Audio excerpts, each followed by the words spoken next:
Inihahanda na ni Justice Secretary Vitaliano Aguirre ang mga isasampang kaso laban kina Senadora Laila De Lima at dating DOJ Undersecretary Francisco Baraan at iba pang sangkot sa illegal drugs. Plano ring ipa-freeze ang ilang mga bank account na nabanggit sa pagdinig kahapon sa Kamara.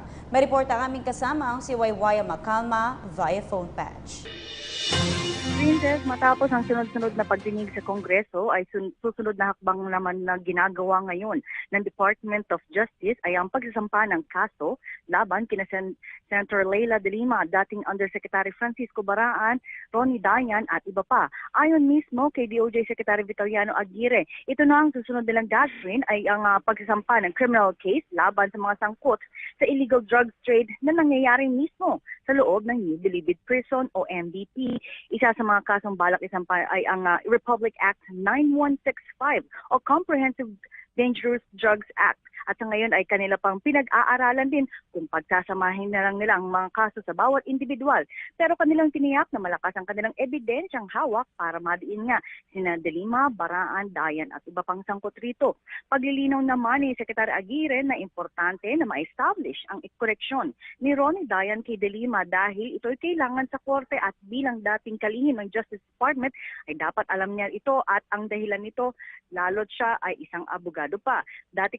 Dito kasi mapapatunayan kung bakit labas-pasok si Dayan sa loob ng MBP. Pero bukod dyan ay balak din ipa-freeze ng DOJ ang ilan sa mga bank account si Dayan kung saan idinadeposito ang mga nakukolektang umano'y drug money. Dagdag pa ng kalihim, marami pa silang tinitignan na bank accounts at posibleng umabot pa ito sa bilyong piso ng mga transaksyon na nangyayari sa loob ng MBP. At may initial information tayo, Princess, na posible nga maglabas ng lookout order ang DOJ laban nga kina Dayan at De Lima. Pero antabayan natin yan kung ito nga nailabas na ang order nitong lookout order para nga sa dalawa.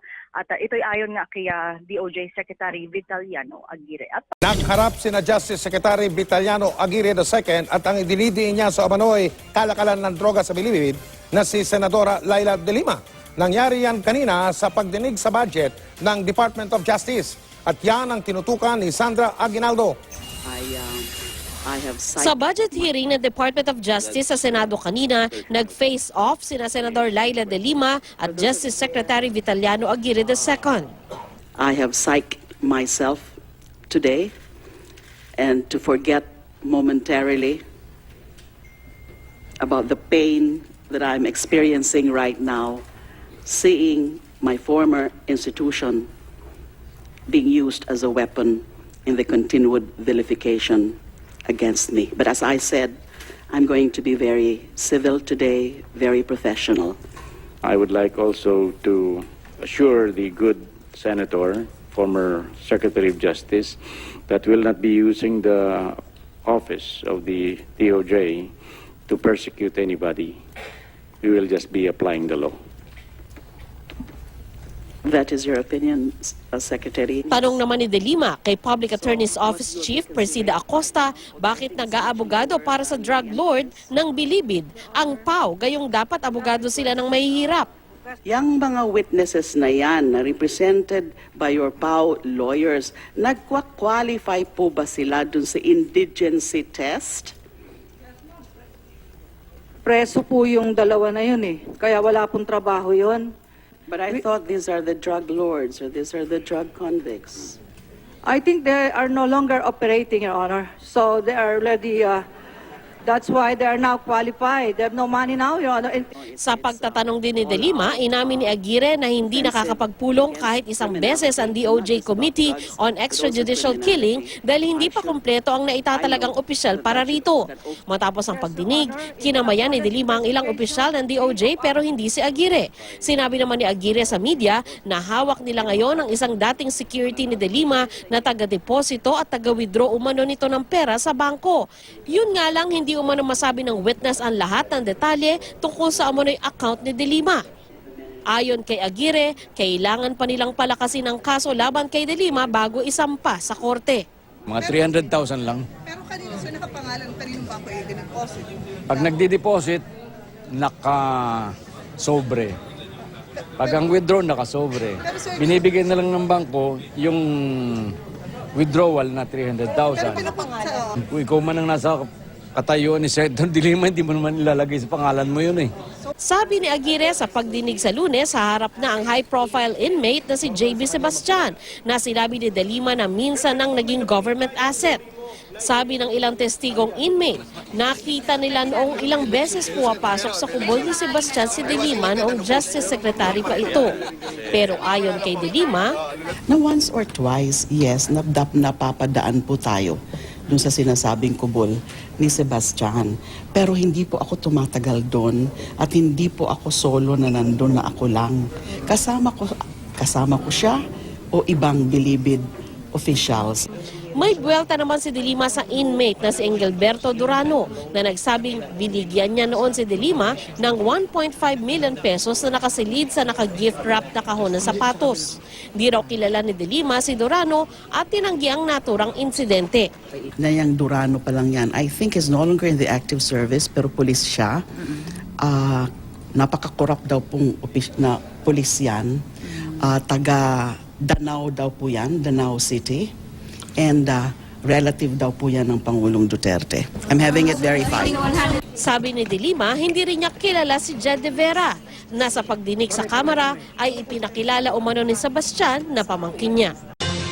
Sa iba pang balita, 5 testigong inihanda ng Department of Justice ang humarap sa pagdinig ng kamera kaugnay sa umano'y illegal drug trade sa New Bilibid Prison. Kabilang sa humarap na testigo ang dating security aide ni Senadora Laila De Lima na si Jonel Sanchez. Sa kanyang sinumpang salaysay, inilahad nito ang malaking kinalaman ng Senadora sa umano'y drug trade sa Bilibid at pagkakaroon din umano ng relasyon ni De Lima at ng dating driver nito na si Ronnie Dayan. Ang detalye sa report na aming kasama si Joy Gumatay. Inabot ng 12 oras ang ikatlong araw ng pagdinig sa mababang kapulungan patungkol sa talamak na kalakaran ng droga sa New Bilibid Prison. Sa 13 testigo na inihanda ng Department of Justice, 5 lamang sa mga ito ang naipresenta ni Secretary Vitaliano Aguirre III na kinabibilangan ng dating security aide ni Senadora De Lima na si Jonel Sanchez, ang police convict na si Engelberto Durano, ang nagpakilalang asset ng CIDG sa Bilibid na si Nonilo Arile, ang intelligence officer na si Jerry Valeroso at ang murder convict na si Joel Capones.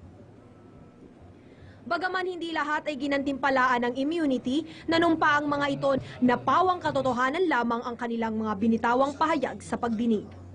Naging mainit ang interpelasyon ng mga mambabatas sa mga testigo, partikular kay Sanchez at Durano, gayong matindi umano ang kanilang mga sinumpaang salaysay na nagdidiin na mayroon ngang kinalaman ang noong Justice Secretary Leila De Lima sa naturang krimen sa loob ng kulungan.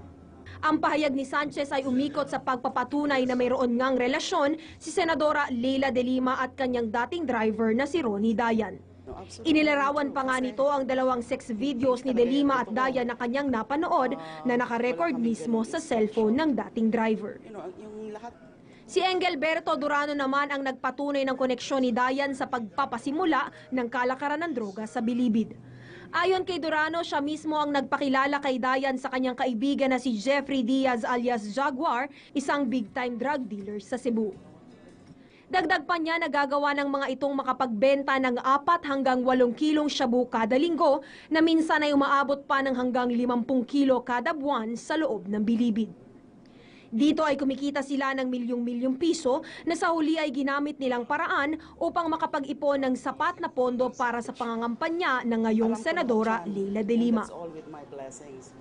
Bago matapos ang pagdinig na pagdesisyonan ng mga mambabatas na magdeklara ng contempt of court laban kay Dayan, matapos itong hindi magpakita sa kamera sa kabila ng pagsasampina sa kanya noong ikalawang sesyon ng pagdinig. Dahil hindi niya inintindi yung aming subpoena issued which was received on October 1 by siguro sa periodiko, sa radyo, sa telebisyon, sa lahat ay alam na siya ay pinatawag na namin pero hindi pa rin siya sumipa.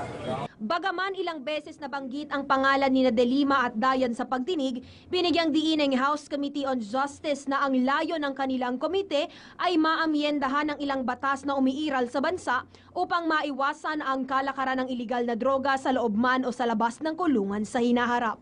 Amendment on anti-wiretapping law, amendment of Bucor. Remember, we modernized Bucor 2013. I think it needs some amendments. Siguro yung AMLAC matters, siguro kailangan maglagay tayo ng mga amyenda rin dyan. Sinuspende naman ni Congressman Umali ang nakatakdang pagpapatuloy ng pagdinig sa araw ng Biyernes bilang tugon sa hiling ni Secretary Aguirre na ituloy na lamang ito sa Lunes. Una ay upang mabigyang daan ang budget hearing ng Department of Justice sa Senado at upang masiguro ang presensya ni JB Sebastian, ang tinuturing na prime witness ng DOJ sa investigasyong ito sa ika-4 at pinakahuling pagdinig ng Kamara patungkol sa kalakaran ng droga sa loob ng bilibid. Para sa PTV News, Joy Gumatay.